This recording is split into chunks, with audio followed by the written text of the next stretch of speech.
Dès le début, je savais que c'était mon rêve.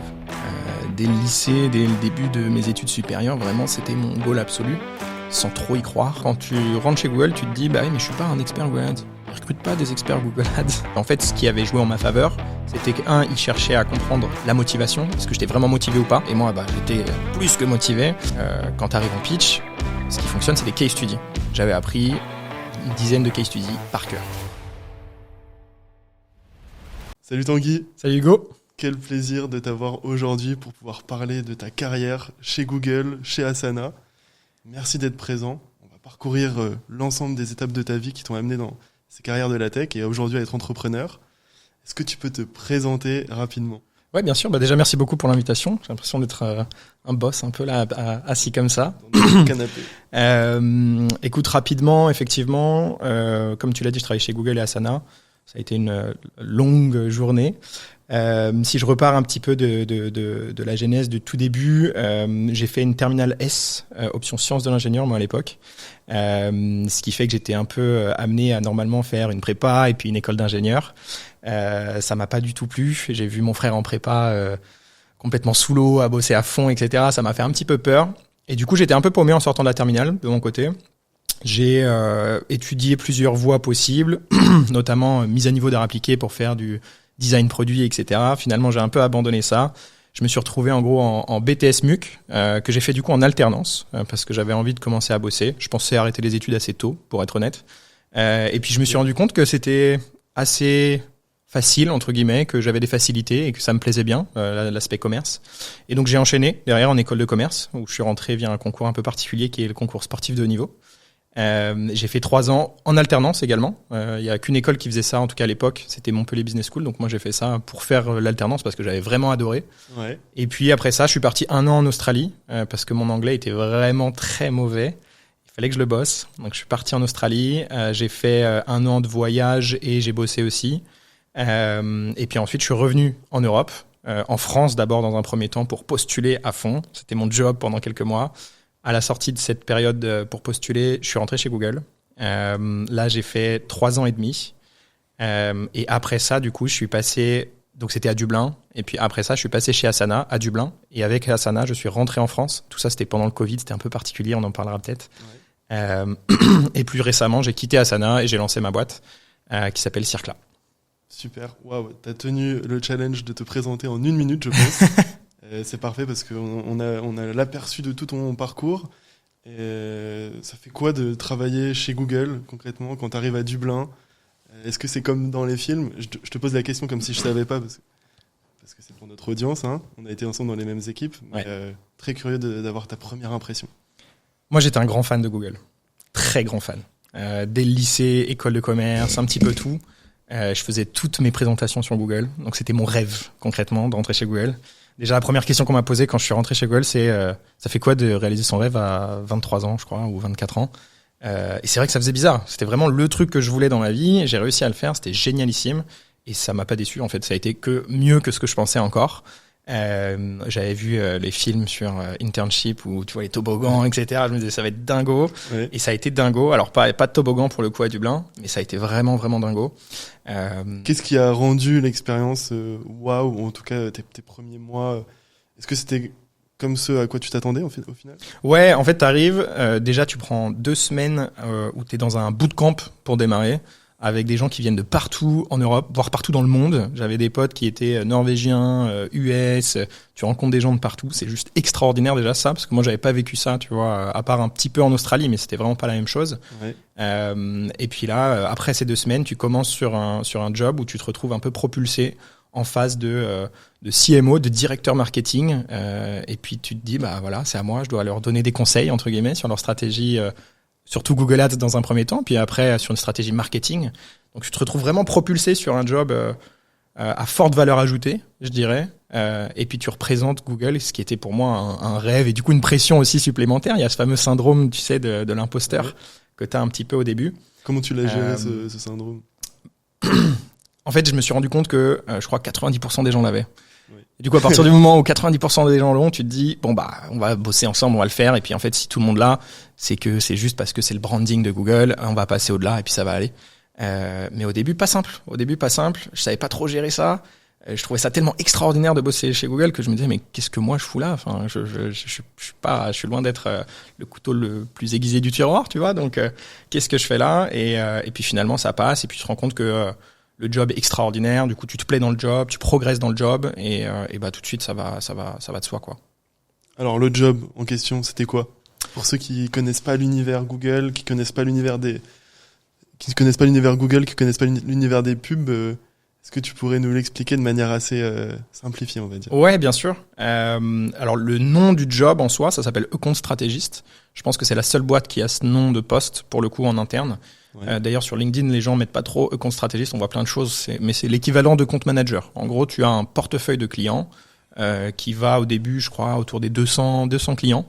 Et concrètement, ton objectif, c'est d'appeler les clients et de les aider à optimiser leur compte Google Ads. Optimiser le compte Google Ads, ça veut dire concrètement, pour eux, gagner plus de ROI. Donc, tu es là pour les aider à gagner plus d'argent, in fine, sur leur business.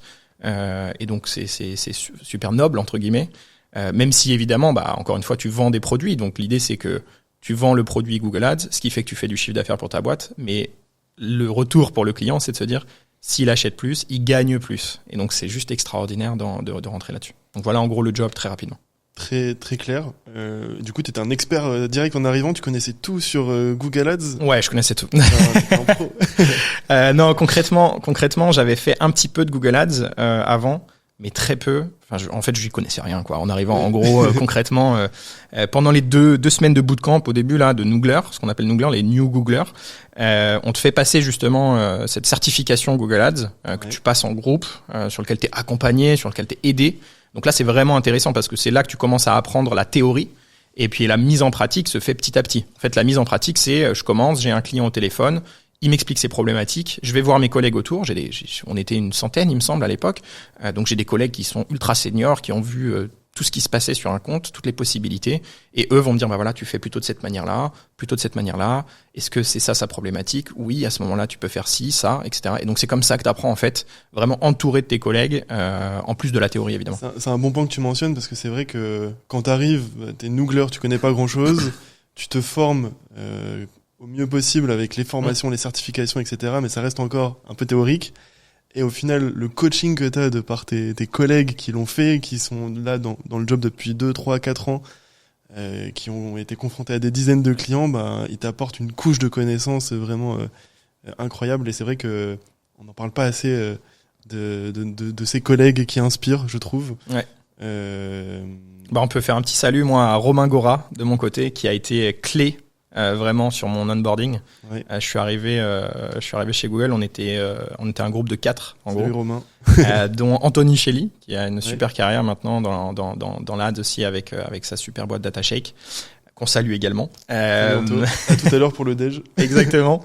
Et vraiment Romain nous a formés, c'était la superstar en interne, c'était vraiment le meilleur sur le produit, il nous a super bien formés et ça a été un vrai plaisir de bosser avec lui pour le coup. Ouais. Trop bien. Romain, gros big up à toi. Qui a aussi monté sa boîte maintenant. C'est vrai. Bref, c'est pas le sujet d'aujourd'hui. Revenons à nos moutons sur ta carrière chez Google. Concrètement, comment t'as fait pour rentrer? Comment tu t'es préparé? Parce que beaucoup de gens veulent accéder à ce job de rêve. Comment t'as fait et quels conseils tu donnerais? Ok. Moi, ça a été assez long, le process, dans le sens où, comme je te le disais, dès le début, je savais que c'était mon rêve. Dès le lycée, dès le début de mes études supérieures, vraiment c'était mon goal absolu, sans trop y croire. Mais du coup, vraiment, c'est quelque chose qui me drivait un peu au quotidien. Et donc j'ai commencé un peu à réfléchir, à regarder ce que les gens avaient fait sur LinkedIn, typiquement, qui étaient rentrés chez Google, etc. Donc, comme je te le disais, moi, j'ai fait une école de commerce. J'y suis rentré via le concours sportif de haut niveau parce que j'étais en équipe de France de beach volley à l'époque. Incroyable. Dis-nous-en un petit mot sur ça quand même. Ouais, y a pas grand-chose à dire. L'anecdote, c'est que j'ai gagné plus de matchs à l'entraînement qu'en tournoi, puisque j'en ai jamais gagné en tournoi officiel international. Arrête. Je te jure. Donc j'étais champion de France, mais par contre derrière au niveau international on était vraiment mauvais. À l'époque il n'y avait pas de vrai système en place en France sur le beach volley. Maintenant c'est le cas, il y a des super équipes d'ailleurs. Mais du coup on n'était pas très très bon. Mais ça m'a permis d'avoir le statut, ça m'a permis de rentrer en école de commerce. J'ai fait mes 3 ans en alternance. J'ai travaillé sur différents aspects. Je suis rentré d'abord sur un poste de commercial en alternance à La Poste. Je suis passé ensuite chez Dell parce que je cherchais plus cet aspect technologie, donc je suis rentré chez Dell pour faire du community management, donc un petit peu plus marketing justement. Donc je gérais les réseaux sociaux sur la France concrètement pour Dell. Où j'ai développé des skills aussi de création de contenu et autres, soit rédigés, mais aussi via Photoshop, la suite Adobe, etc. Il n'y avait pas Canva et Figma à l'époque. Et puis après ça, du coup, je suis parti en Australie parce que vraiment mon anglais était très mauvais. Et je me suis dit, voilà, tu peux pas rentrer chez Google si tu parles pas anglais. Ce qui est vrai, il n'y a pas besoin d'un anglais parfait, en revanche. Et donc, je suis allé le travailler à fond et je suis arrivé en Australie. J'ai contacté un peu les anciens élèves de mon école pour faire un peu du contact. Et il se trouve que une de ces personnes-là avait un super job chez Google à Sydney. Et donc, on a super bien connecté. Et puis, au bout de quelques restos, drinks, etc., cette personne-là m'a dit, t'es la personne la plus passionnée par Google que je connaisse. Ton profil, franchement, ça le fait. Fonce, quoi. Vraiment, t'as un bon profil. Donc, je te coach, je te copte chez Google. C'est-à-dire que je donne ton CV dans les mains, entre guillemets, au RH. Et puis, on y va, quoi. Et donc là, le process un peu a démarré de coaching, de revoir le CV. Ça a été juste une période de dingue là-dessus. Et donc, moi, je suis parti de Sydney pour rentrer en Europe avec le seul objectif de rentrer chez Google. Et pendant cette période de, je dirais, 3-4 mois, j'ai passé, je sais pas combien d'entretiens, pas chez Google, justement, mais dans énormément de boîtes tech, juste pour m'entraîner, pour être sûr d'être en béton armé quand j'arrivais chez Google. Ton bootcamp de préparation. Ouais, c'est ça. C'était mon job à plein temps, quoi. Ouais. C'était vraiment mon job à plein temps. J'ai passé, je pense, facilement une 50aine d'entretiens dans des boîtes tech. Je me suis fait refoule dans la plupart des cas, ce qui était assez rigolo parce que c'était des jobs que je voulais pas forcément, pour lesquels vraiment j'avais aucun rêve d'y bosser et pourtant ça devait se sentir, j'imagine. Mais donc voilà, donc je l'ai travaillé à fond parce que c'était vraiment mon objectif et puis ça l'a fait à la fin, donc j'ai eu beaucoup de chance. Génial, c'est un bon type de dire postule à des. Si t'as un rêve dans une boîte qui te fait rêver, ne grille pas toutes tes cartes dès le début. Exactement. En fait. Entraîne-toi. Prends contact avec des professionnels comme tu l'as fait. Elle a d'ailleurs donné peut-être ton boost de confiance pour te dire je peux y arriver. Complètement. Et crash test tes capacités en entretien avec d'autres entreprises peut-être pour commencer avant d'aller viser ton objectif final. Ouais, c'est comme si demain t'es commercial et que tu te dis je vais appeler le plus gros client potentiel direct alors que je sais pas pitcher le produit, etc. Exact. Tu vas commencer petit à petit. D'ailleurs dans le job chez Google c'est ce qu'on fait, on commence par des plus petits comptes parce que il y a moins de risques entre guillemets aussi. On se fait la main comme ça et petit à petit on monte vers les grands comptes. Et je pense que c'est la bonne manière de faire. Alors du coup, tu as parlé cooptation, ton CV mis sur la pile pour qu'un RH puisse au moins le lire. Qu'est-ce que tu as fait dans ton CV pour qu'il soit irrésistible aux yeux d'un recruteur Google?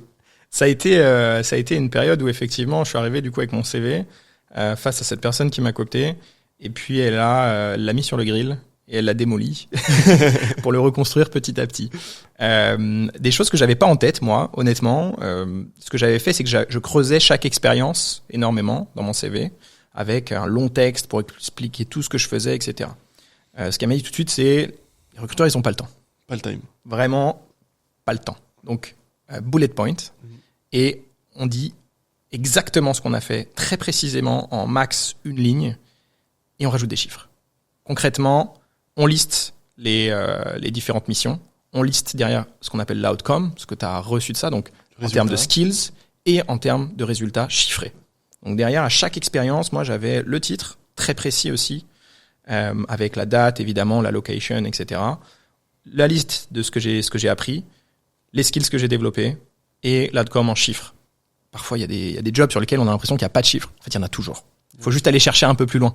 Un exemple. Ouais, mais donne un exemple parce qu'il y a plein de gens qui se disent mais moi j'ai pas de chiffres dans mes expériences. Ouais. Mais il y en a toujours. Donc comment tu fais pour aller chercher ces chiffres? Un très bon exemple quand je suis arrivé community manager chez Dell. Ok, c'est quoi les chiffres? Le reach, potentiellement les likes.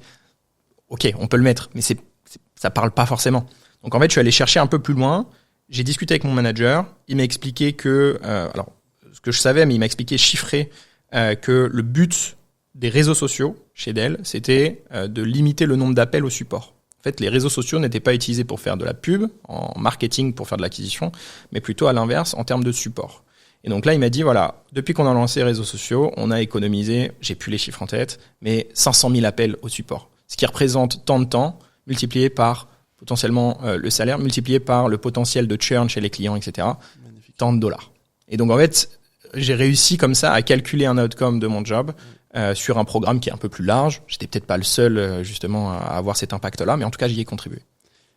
C'est énorme ce que tu dis parce que c'est très important. Il s'agit pas de mettre des chiffres juste pour mettre des chiffres. Il s'agit de prendre du recul sur son expérience et présenter des chiffres comme si tu les présentais au big boss en fait. Ouais. Ton manager ou même son manager et quel est l'impact de tes missions, t'es en alternance, sur le business dans sa globalité. Et ça, c'est vrai que c'est un trait qui est recherché dans les candidats qui profilent chez Google, chez les profils qui candidatent chez Google parce que on veut avoir des personnes qui sont capables d'interagir avec des CEO, des directeurs marketing. Exactement. Donc cette prise de recul, elle est nécessaire. Ouais, tout à fait, 100%. 100% aligné. Et du coup, c'est ce qui, je pense, a fait une grosse différence, mais c'était pas la seule. Okay. Une autre particularité que j'avais complètement sous-estimée, c'est toute la partie qu'on met en hobby, tu sais, sur le côté. Ça, typiquement, en France, si tu dis, voilà, j'adore aller à la piscine et aller au cinéma, voilà, c'est ça, j'aime la musique, le cinéma. Super, tout le monde aime la musique, le cinéma. Ok, trop cool. Qu'est-ce que t'aimes toi? Qu'est-ce qui te différencie des autres là-dessus? Et donc, elle m'a vraiment challengé là-dessus, en me disant, qu'est-ce que t'as fait, en fait, à côté, tu vois? Parfois t'as l'impression bah non mais comme tout le monde quoi, rien de particulier. Bah non, t'as voyagé à travers le monde, je sais pas, tu as rencontré des gens particuliers qui t'a amené sur des expériences. Donc moi j'avais pendant mes études typiquement fait le 4L Trophy. Pour le 4L Trophy Génial. Qui est voilà une expérience de volontariat, t'as levé des fonds parce que j'étais allé chercher un sponsor, j'étais sponsorisé par Lidl France donc qui était un des partenaires officiels du 4L Trophy, ce qui m'a amené du coup un certain budget que j'ai dû gérer derrière en termes d'investissement dans la voiture, dans l'achat des ressources que tu amènes sur place, etc. Donc ça c'est pareil, c'est chiffré encore une fois. Donc elle m'a dit voilà détail. Et un petit tips c'était s'il y a eu des articles, ce qui était le cas à nous, parce que pour chercher des sponsors on était passé dans les médias un petit peu, etc. Link, mets des hyperlinks, tu vois, sur ton CV qui amènent vers ces articles. En fait, ça montre des preuves, des social proof, tu vois, des preuves concrètes que tu as fait des choses, que tu as réussi à passer dans des médias, c'est que tu t'es démené en fait si tu as réussi à faire ça. Donc ça peut être ça peut être évidemment plein d'autres choses, mais en gros rajoute des liens. Ensuite elle m'a dit le volley extraordinaire, t'as été champion de France, meilleur joueur de France, blablabla, mais des liens. Pareil, donc je mettais des liens vers des articles, etc. pour expliquer concrètement ce qui s'était passé, et je pense que ça a fait la diff parce que chez Google, clairement, ils adorent ça. Ils adorent parce qu'en fait du coup t'arrives à transformer un hobby en des skills, en des compétences. Et typiquement, tu parlais d'aller convaincre des marques pour sponsoriser ton expérience. Bah, ça veut dire que derrière, tu as été capable de faire de la prospection, de pitcher ton idée, de convaincre des décisionnaires. Et en fait, derrière un hobby, on voit au final les compétences qui se dégagent. Et c'est hyper intéressant. Pareil sur le volley, vous n'avez pas besoin d'être champion de France pour écrire une ligne sur votre sport. Si vous avez fait du sport pendant 2, 3, 4, 5 ans de suite, écrivez que vous l'avez fait pendant plusieurs années parce que ça montre que vous vous êtes impliqué dans un projet en dehors de vos études et qui a duré en fait et dans lequel vous êtes monté progressivement en intensité et en compétences. Donc, ouais, tout à fait d'accord honnêtement. Et il y a une particularité que j'ajouterais là-dessus qui est c'est intéressant de voir quelqu'un qui s'intéresse à d'autres choses aussi. En fait, assez étonnamment, quand tu rentres chez Google, tu te dis bah oui mais je suis pas un expert Google Ads. Ils recrutent pas des experts Google Ads en fait. Pas du tout ce qu'ils recherchent. Ils recherchent des gens qui sont intéressés par différentes choses, qui ont une façon de réfléchir qui est logique, qui fonctionne bien, des gens qui sont coachable, c'est-à-dire qui sont capables d'être modelés entre guillemets parce qu'ils aiment apprendre, ils aiment être intéressés. Et ça, en fait, si tu montres que tu fais des choses à côté, c'est une manière de montrer que justement tu t'intéresses à d'autres choses, que t'es modelable, coachable, quoi. J'adore. Merci pour ces tips. Donc le CV, il est passé. Tu t'es fait inviter pour un entretien. Est-ce que tu peux décrire toutes les étapes du processus par lesquelles t'es passé, dans les grandes lignes en tout cas, parce que t'as eu combien d'entretiens en tout? Je crois que j'en ai 6 ou 7.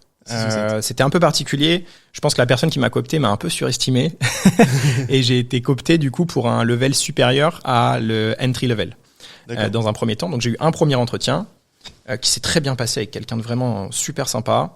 Qui m'a expliqué à la fin que ça risque d'être un peu limite pour rentrer. En fait, sur ce level-là, il fallait minimum 2-3 ans d'expérience. Moi, j'avais 5 ans d'apprentissage, ce qui pourrait dire, ok, ça correspond à 2-3 ans d'expérience, mais en même temps, l'apprentissage par une boîte américaine, en tout cas à l'époque, c'était pas très bien compris dans les grilles.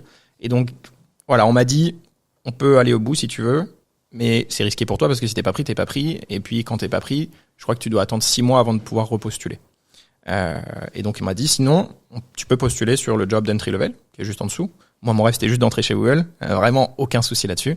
Et donc, j'ai postulé sur ce job-là. Et concrètement, après, ça s'est enchaîné. Ça a pris un petit peu de temps pour passer comme ça, de l'un à l'autre. Le process a duré à peu près 3 mois. Donc oui, je pense que c'est ça. 6 entretiens, dont 3 sur place, à Dublin, dans les locaux, en face-to-face. Raconte ce moment, parce que c'est un moment, je pense, on se souviendra toute notre vie.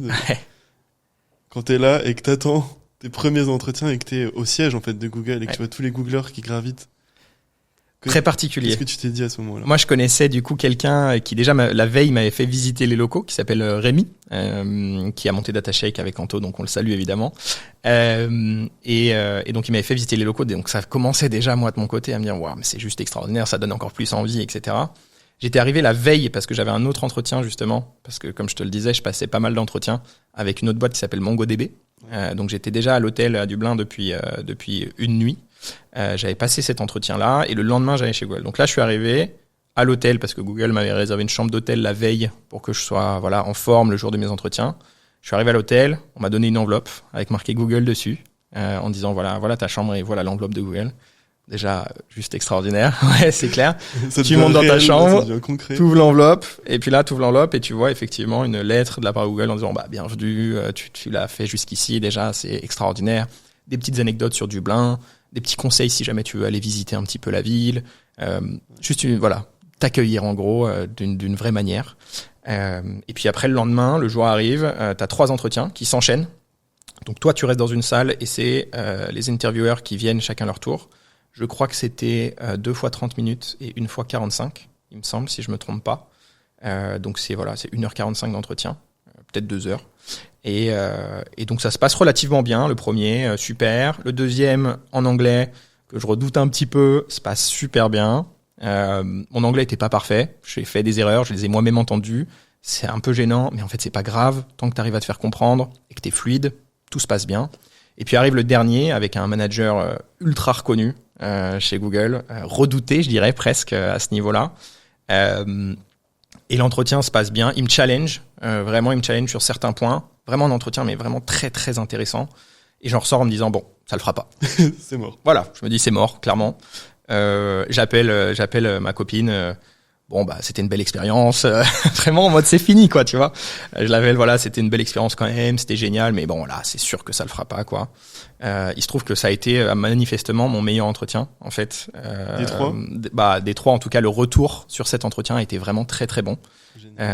Alors que moi j'avais l'impression que je l'avais totalement foiré quoi. C'est fou. Ouais. J'adore cette expérience également que tu nous partages parce que ça montre que c'est pas parce qu'un entretien est difficile et que tu te fais challenger que tu ne le réussis pas. Ouais. Au contraire, justement, si le recruteur voit que t'es bon, il va aller creuser encore plus loin et il va aller creuser encore plus loin. Exactement. Et donc toi, tu peux le percevoir comme étant pas forcément hyper pertinent, mais au contraire, c'est que là, on va te chercher dans tes retranchements pour voir en conditions réelles, face à un client, face à une situation difficile, comment tu t'en sors, quoi.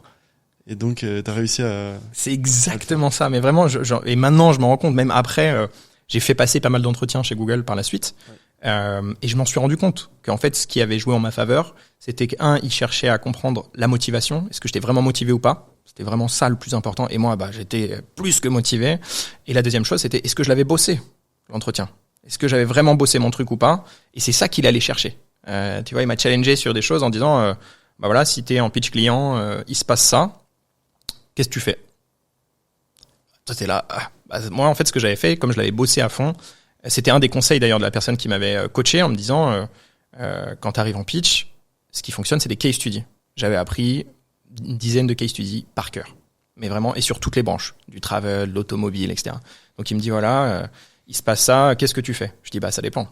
Donc je dis ça dépend. Si le client il est là-dedans, je vais lui parler de ce case study sur lequel il y a eu 45% d'augmentation de son ROAS, etc., etc. Donc je cite des chiffres. Quand tu parles de case study, très concrètement, c'est à analyser des études de cas clients sur Google Ads. Exactement. Qui ont eu un retour sur investissement avec un chiffre pour pouvoir les ressortir en entretien en mode sur le retail, on a tel client. Exactement. Ok, très clair. Voilà, donc j'ai fait ça. J'ai étudié un petit peu toutes les industries. Et puis, je suis arrivé avec ces case studies. Il me dit, oui, mais bon, s'il se passe ça, à ce moment-là, je lui parle de tel case study parce que ça ressemble beaucoup plus à son cas. Et dans ce cas-là, il y a eu ça, ils ont mis ça en place, etc., etc. Donc là, il a vu que j'avais vraiment bossé. En fait, c'était une manière de montrer que j'avais vraiment bossé et que j'étais ultra motivé. Et alors, est-ce que ça suffit d'apprendre des case studies? Non, ça suffit pas d'apprendre des case studies. Bah déjà, je pense qu'il faut les comprendre. Au-delà de les apprendre, il faut vraiment les comprendre parce que tu peux vite te faire challenger aussi dessus. Ouais. Je pense que le plus important, mais vraiment le plus important, c'est la structure, pour être honnête. Vas-y, va all-in, déroule. La structure, ça va être le classique. D'ailleurs, les RH chez Google, au début, quand tu fais le premier entretien, te disent, bah voilà, pour la suite, je te conseille d'utiliser la méthode STAR, qui est une des méthodes les plus connues, que tu vas utiliser dans tes réponses. La plupart des gens le font assez naturellement, honnêtement. STAR, dis-nous pour ceux qui savent Situation, task, action, résultat. Ok. Donc en gros, tu parles de la situation, tu expliques voilà ce que je faisais typiquement. Je te challenge tout de suite. Ouais, dis-moi. Raconte-nous ce que tu as fait chez Google avec la méthode STAR. Alors chez Google, bah là je donne la situation. J'étais à Dublin sur tel poste. Voilà la mission que j'avais. Donc ça c'est la tâche. Mon job c'était exactement X. Vas-y, dis-le nous pour de vrai. Alors, ok, ça marche. Situation, bah, j'étais à Dublin, j'ai fait 3 ans sur le poste d'AS, où en gros j'ai évolué au sein de la boîte. La mission, c'était effectivement d'aider les clients dans leur stratégie marketing pour développer le ROI concrètement de ces boîtes-là, ou en tout cas la visibilité de ces boîtes-là. L'action, du coup, sur un cas concret, ça aurait été de dire si jamais j'ai un client qui a des résultats qui sont plutôt négatifs, bah voilà ce que j'ai mis en place. J'ai pas d'exemple concret à te donner, mais en gros voilà ce que ça pourrait dire. Typiquement, on a mis en place une campagne branding pour augmenter l'awareness, ce qui a fait qu'il y a plus de gens qui connaissaient la marque, qui sont du coup venus sur le site. On a réussi à convertir les gens, etc., etc. Et du coup, résultat. Concrètement, bah résultat, il a eu plus 45% de conversion sur le mois précédent, ce qui a résulté en un chiffre d'affaires de X, etc. Et un truc que je rajouterais, moi, c'est le petit tips, mais on s'en est rendu compte en discutant entre collègues chez Google, le L à la fin est super important. Learning. Qu'est-ce que tu as appris de ça et que tu vas pouvoir scaler, appliquer à d'autres cas, plus rapidement en fait que d'être mis dos au mur. Ça, c'est vraiment important aussi. Ça montre que tu arrives à prendre toi-même du recul sur ta propre expérience. Ouais. Pour grandir et continuer à t'améliorer. Ouais, c'est exactement ça. Et même au-delà de pour toi, pour tes clients, est-ce que tu es capable d'appliquer un learning d'un client sur d'autres clients? Et alors ça peut paraître un peu théorique. À STAR, faut que je suive la lettre S, T, A, R.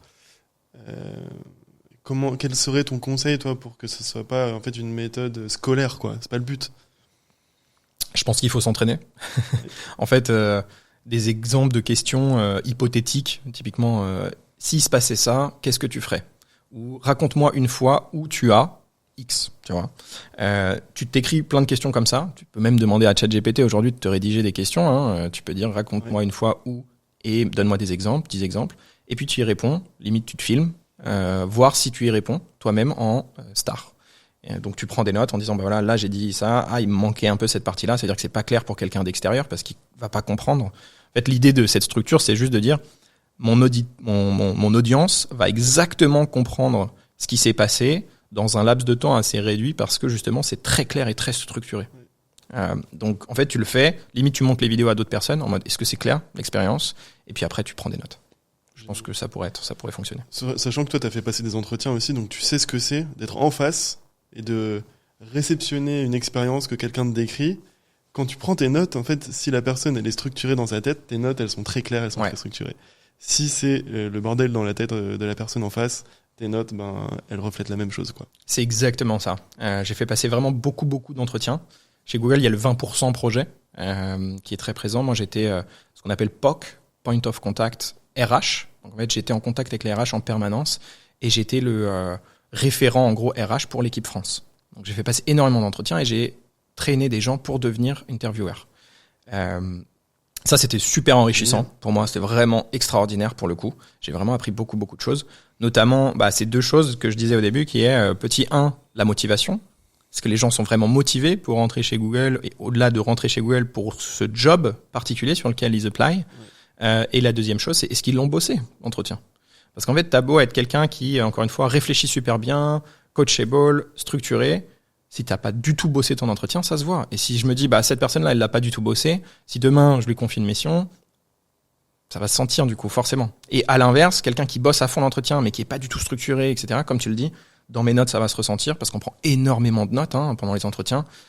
Et du coup, je vais me dire, mais même si c'est quelqu'un de très intelligent, Sur un poste de consultant, il faut être capable de retranscrire justement tout ce que tu as en tête. Et si t'es pas capable de le faire, malheureusement, ça fonctionnera pas. Donc c'était vraiment les deux choses les primordiales, je dirais.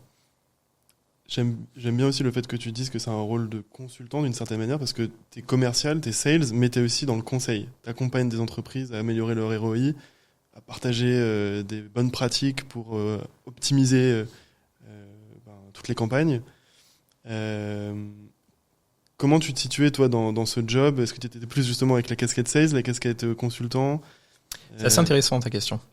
Oui. Je pense que ce job-là, c'est avant tout un poste de consultant avec un outcome sales.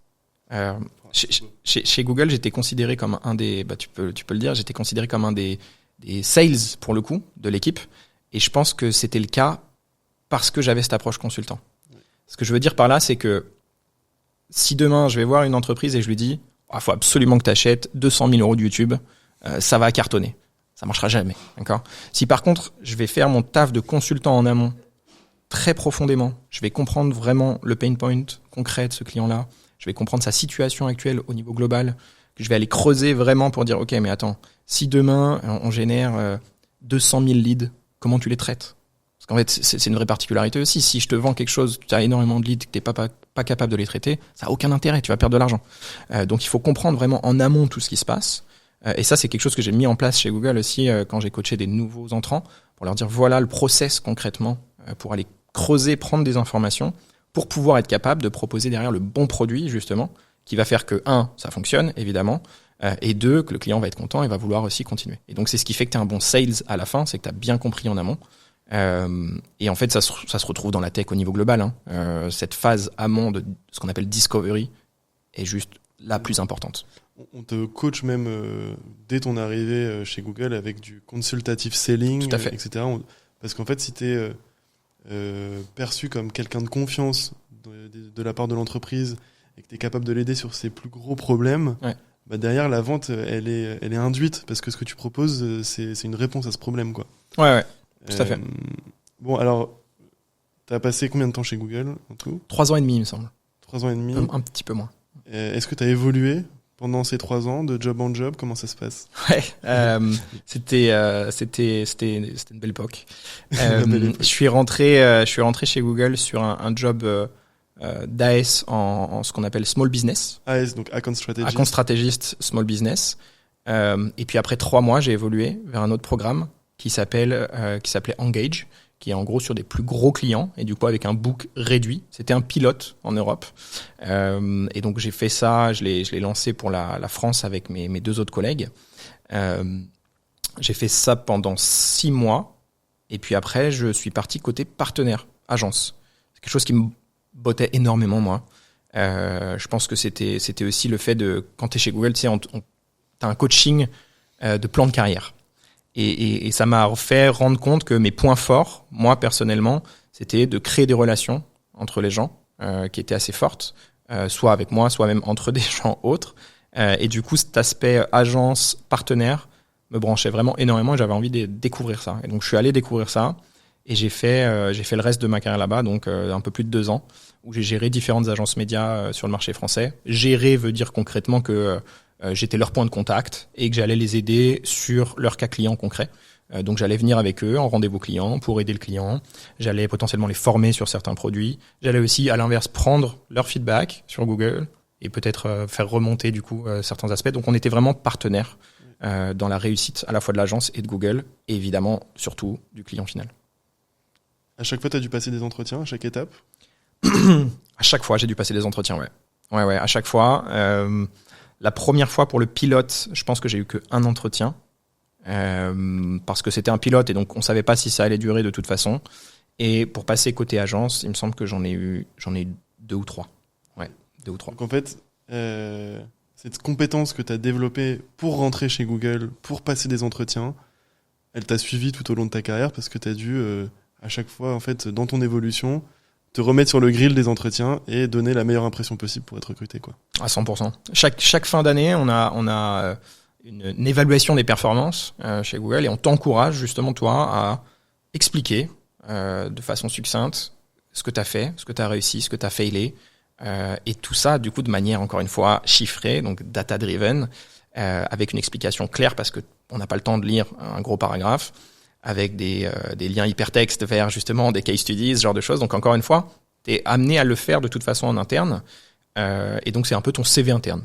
Et du coup, ce CV interne, comme tu es amené à le rédiger de manière régulière pour rajouter des choses, c'est ce qui va te servir pour postuler sur d'autres jobs, en fait, en interne. C'est génial. Ça te fait ta préparation pour tes entretiens. Et ça, c'est un tips d'ailleurs qu'on donne chez Tech Invaders, qui est écrivez pendant vos expériences. Ayez toujours un document sur lequel vous écrivez vos accomplissements. Parce que quand ils arrivent, vous êtes dans le moment et donc vous vous souvenez globalement de tout le contexte, de tous les chiffres. Mais dans 3 mois, 6 mois, 1 an, vous aurez oublié ce qui s'est passé.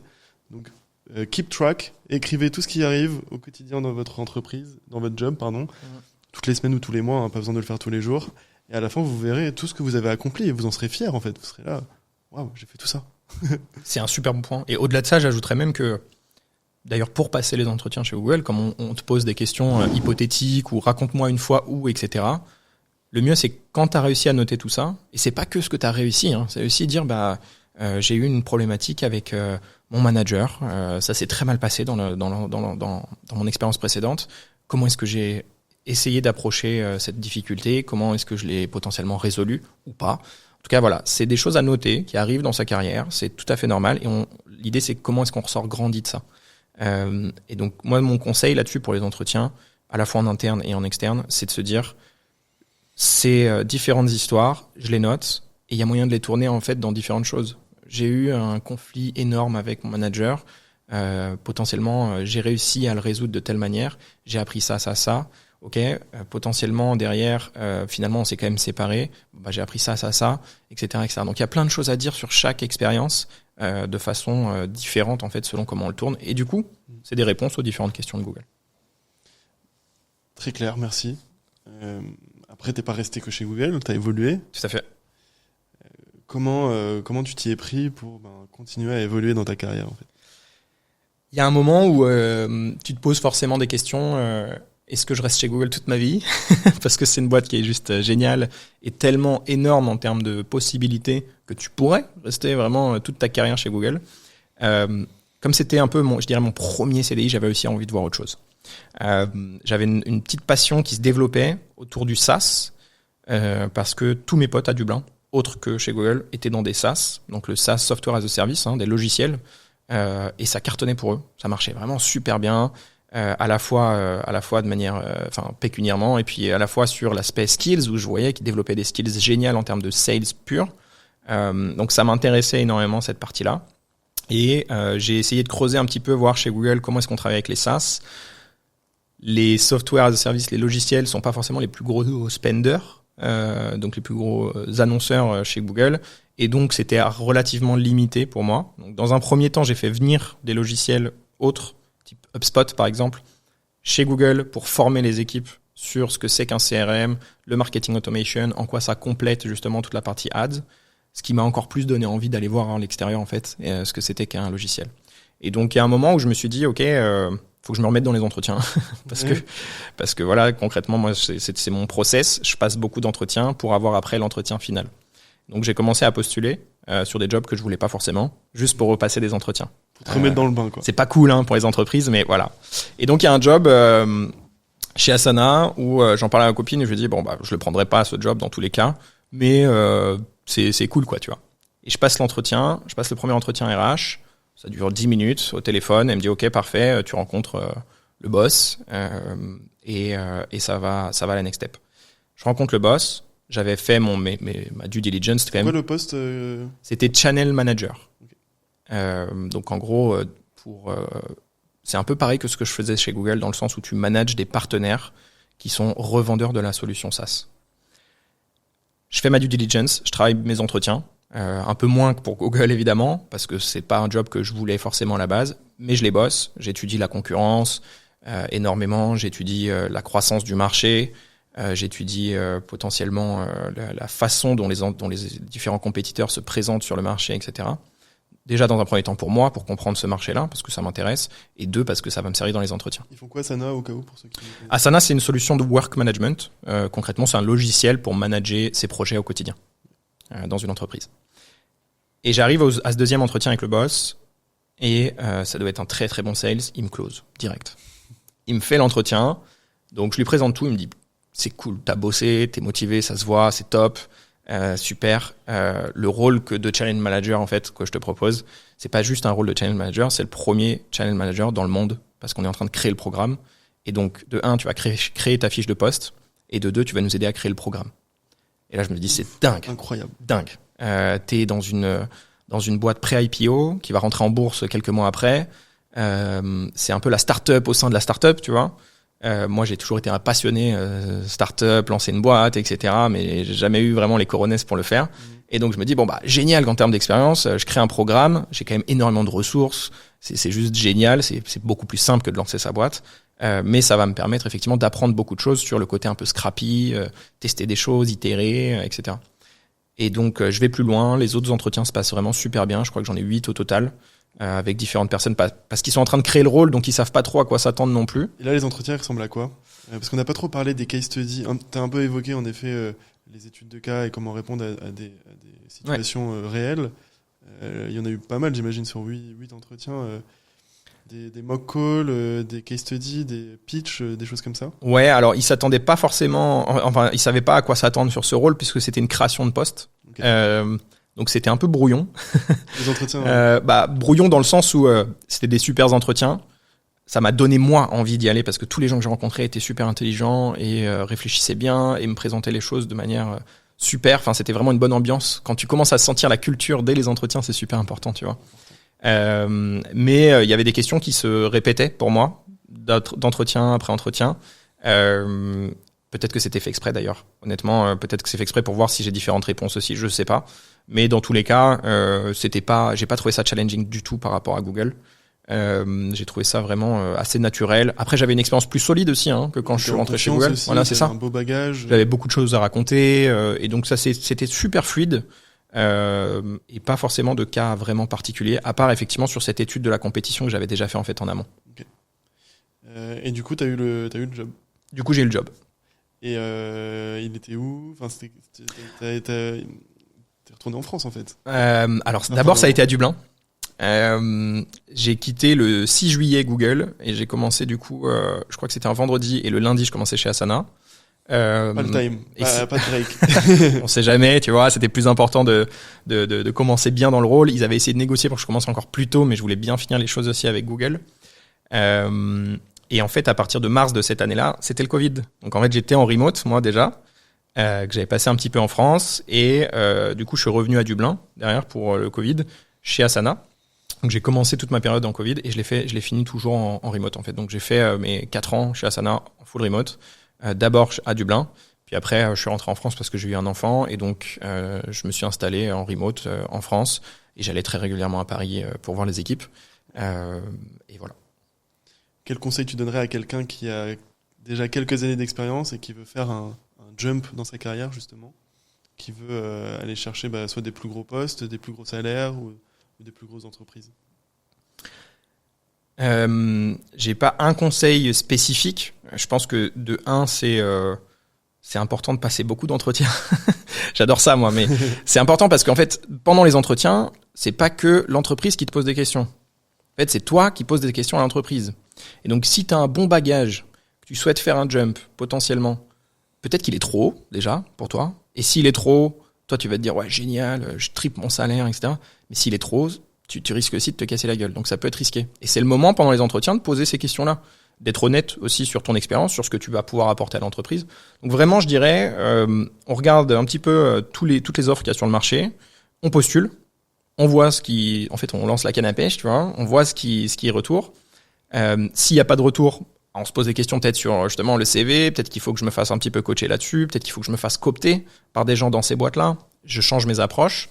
Et puis, une fois que je suis en entretien, je vois pas la chose encore une fois en mode c'est l'entreprise qui me pose des questions. Moi, je vois la chose en mode je suis consultant, je vais creuser sur le business que j'ai en face de moi, je vais creuser s'il est rentable, je vais creuser s'il est en croissance, je vais creuser s'il y a de plus en plus de personnes qui rentrent dans la boîte, est-ce qu'ils ont fait un layoff, si oui, pourquoi, est-ce que du coup la boîte est profitable depuis, quel est le produit, quelle est la valeur du marché de ce produit-là, etc. Donc je vais creuser un petit peu tout ça. En fait, tu analyses la situation avant d'y mettre les pieds, quoi. Exactement. Tu peux pas entrer dans une entreprise si tu connais pas tout le contexte, quoi. Ouais, c'est ça. Et donc pour répondre à ta question, je veux faire un jump. Jump ça peut être horizontal, hein, un jump aussi, hein, ça peut être changer d'industrie, ce qui est pas facile du tout. Je me renseigne. Je me renseigne à fond sur ce que c'est que ce job-là, ce que ça implique, quelles sont les responsabilités, est-ce que ça correspond à mon style de vie aussi. Potentiellement, tu postules sur un job, ça m'était arrivé à un moment de postuler sur un job où le salaire était juste démentiel. Et j'ai fait 9 entretiens, je suis allé au bout avec le boss de la boîte, une boîte qui vaut plus d'1 milliard. Qui vaut plus de 5 milliards, elle a levé 1 milliard, et il m'a refusé, et heureusement qu'il m'a refusé. Enfin, j'avais pas les compétences, en fait. Je sais pas comment j'ai réussi à passer tous ces entretiens, mais j'avais pas les compétences pour ce rôle. La boîte a lay-off 50% des employés 6 mois après, donc j'étais bien content de pas en faire partie. Et puis ça aurait été une erreur pour moi, en fait, de faire ce move. C'est juste que j'avais postulé parce que j'aime bien passer des entretiens, voir ce que je vaux sur le marché, etc., m'entraîner aussi à passer des entretiens. Et du coup, je suis allé au bout et je me suis retrouvé à aller au bout et à me dire, mais en fait, c'est possible, etc. Et voilà. Donc, c'était pas le bon jump pour moi. C'était mieux pour quelqu'un de plus senior. Merci pour cette humilité aussi, de raconter les échecs, parce qu'il n'y a pas que des succès, il n'y a pas que des entretiens. Beaucoup d'échecs. Ça fait partie du voyage. On a l'impression d'entendre ça partout, mais c'est vrai, en fait. Complètement. Beaucoup d'échecs. Avant de postuler chez Google, comme je disais, j'ai postulé sur beaucoup de jobs sur lesquels j'ai été juste même pas rappelé par les RH. Mais vraiment, ça arrivait énormément de fois. Et je comprends, c'est tout à fait normal. Il y a des fois, il y a des incohérences aussi. J'ai un ami qui était dans une boîte, qui est rentré sur un poste supérieur. Moi, j'avais postulé sur le job en dessous. On avait exactement la même expérience, hein. Vraiment pareil. Même école. On est parti en Australie ensemble. On avait à peu près les mêmes jobs, etc. Lui, il est rentré au-dessus. Moi, j'ai été refusé par les RH en dessous, donc j'ai même pas passé l'entretien. J'ai eu Google. Lui avait postulé chez Google. Il avait même pas passé le premier entretien. Parfois, c'est comme ça. En fait, on tente, on ouvre des portes. Il y a une porte qui s'ouvre parce que le timing est bon. Parfois, on n'a pas de chance. C'est pas grave, on continue et puis on teste d'autres choses. Et alors, du coup, la suite de l'aventure, c'est quoi ? Suite de l'aventure, après Asana, du coup, j'ai décidé de lancer ma boîte. Ça y est, j'ai énormément de copains autour de moi qui ont sauté le pas, ce qui m'a donné envie de le faire et me dire c'est le moment. J'ai 30 ans, j'ai beaucoup moins de risques que de le faire peut-être plus tard ou trop tôt pour moi. C'était important pour moi aussi d'engranger une expérience avant de lancer ma boîte. Beaucoup qui conseillent de le faire à l'école. D'ailleurs, c'est peut-être mon plus gros regret de ne pas avoir testé pendant les études.